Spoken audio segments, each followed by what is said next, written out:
Assalamualaikum warahmatullahi wabarakatuh.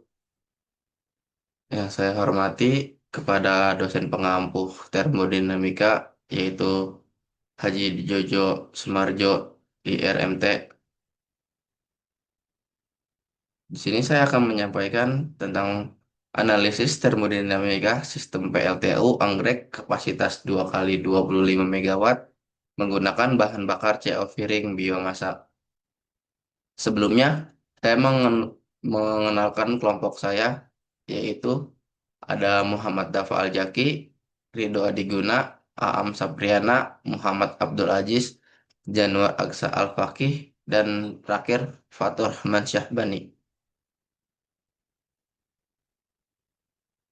Yang pertama, kita masuk ke dalam pendahuluan.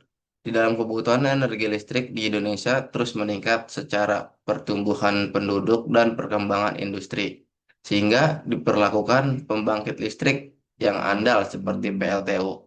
Namun, penggunaan batu bara sebagai bahan bakar utama menimbulkan masalah lingkungan berupa tingginya emisi CO2. Untuk mengurangi dampak tersebut, diterapkan teknologi geofeeding, yaitu pencampuran batu bara dengan biomasa seperti kayu, lamtoro yang lebih ramah lingkungan. Meskipun demikian, biomasa memiliki nilai kalor lebih rendah yang dapat mempengaruhi efisiensi pembangkit. Oleh karena itu, penelitian ini dilakukan untuk menganalisis kinerja termodinamika PLTU pada kondisi penggunaan batu bara penuh dan geofeeding guna mengetahui pengaruhnya terhadap performa dan kelayakan sebagai alternatif energi. Di sini kita terdapat metode penelitian.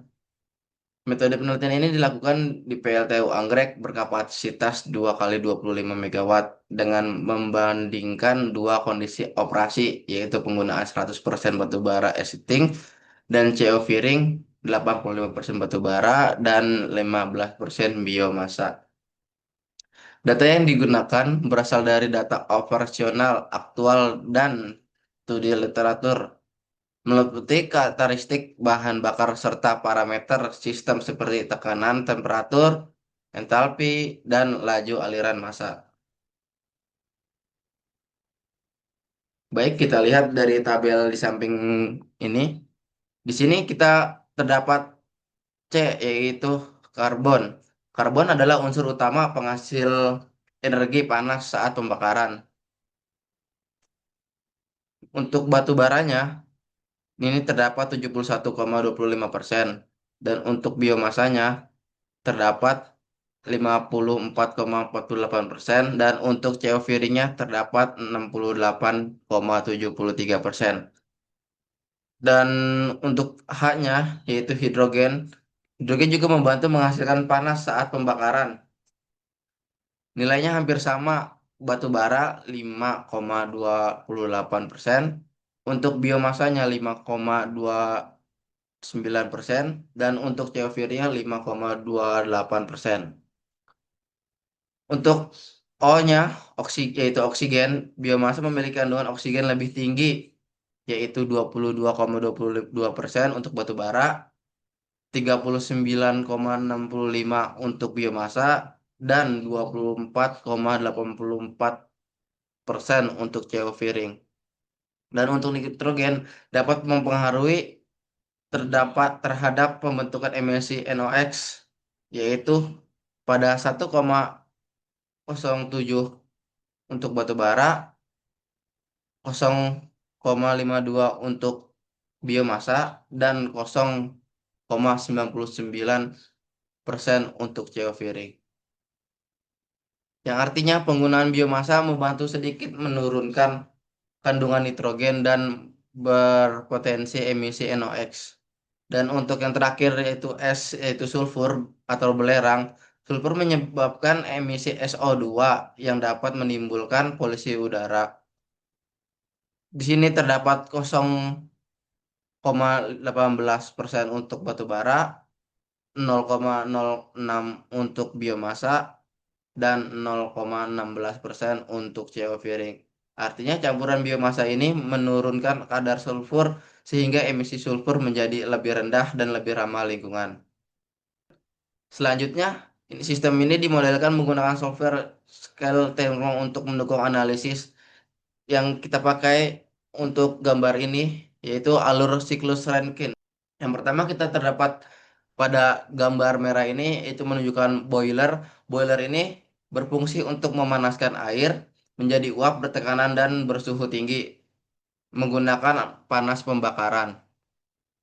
Air yang dipompa masuk dari air yang dipompa masuk ke boiler, di dalam boiler air dipanaskan hingga menjadi uap dan mengalir ke turbin. Uap panas dari boiler masuk ke turbin untuk memutar suhu turbin.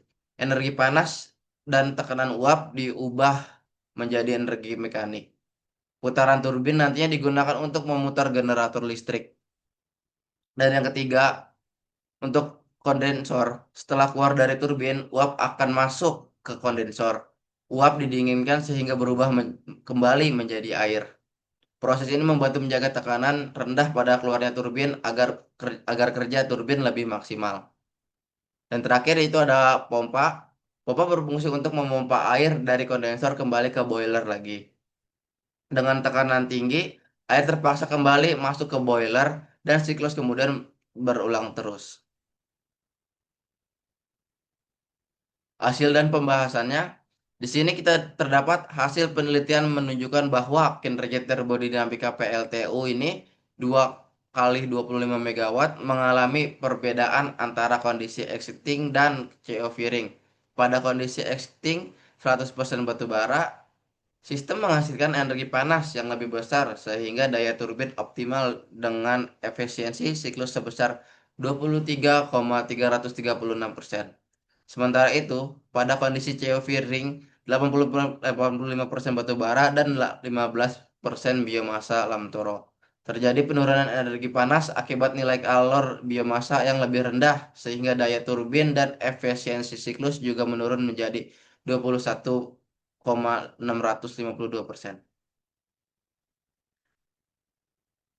Dan perbandingan kedua kondisi menunjukkan penurunan efisiensi sebesar 1,684% yang tergolong tidak signifikan sehingga sistem tetap dapat beroperasi secara stabil.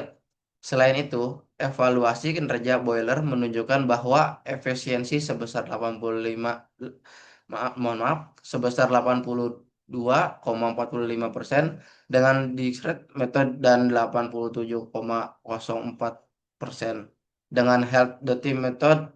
Perbedaan ini terjadi karena health dirty method menghitung distribusi panas secara lebih menyeluruh.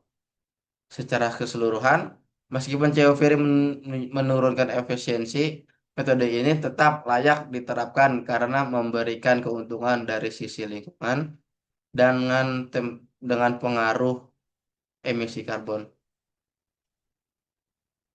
Mohon maaf, katin Jok. Metode ini tetap layak diterapkan karena memberikan keuntungan dari sisi lingkungan dengan pengurangan emisi karbon. Di sini kita dapat menyimpulkan kesimpulannya yaitu yang pertama ada CO Firing menurunkan efisiensi PLTU dari 23,336% menjadi 21,652%. Dan kedua, penurunan disebabkan nilai kalor biomasa yang lebih rendah. Yang ketiga, sistem tetap stabil dan layak digunakan. Dan yang keempat, memberikan keuntungan dalam pengurangan emisi karbon. Dan saran untuk optimalkan komposisi campuran bahan bakar. Kedua, gunakan biomasa dengan nilai kalor lebih tinggi. Dan yang terakhir, yang ketiga, lakukan analisis lanjut untuk meningkatkan efisiensi sistem. Baik, terima kasih dari kelompok 4. Kurang lebihnya mohon maaf. Assalamualaikum warahmatullahi wabarakatuh.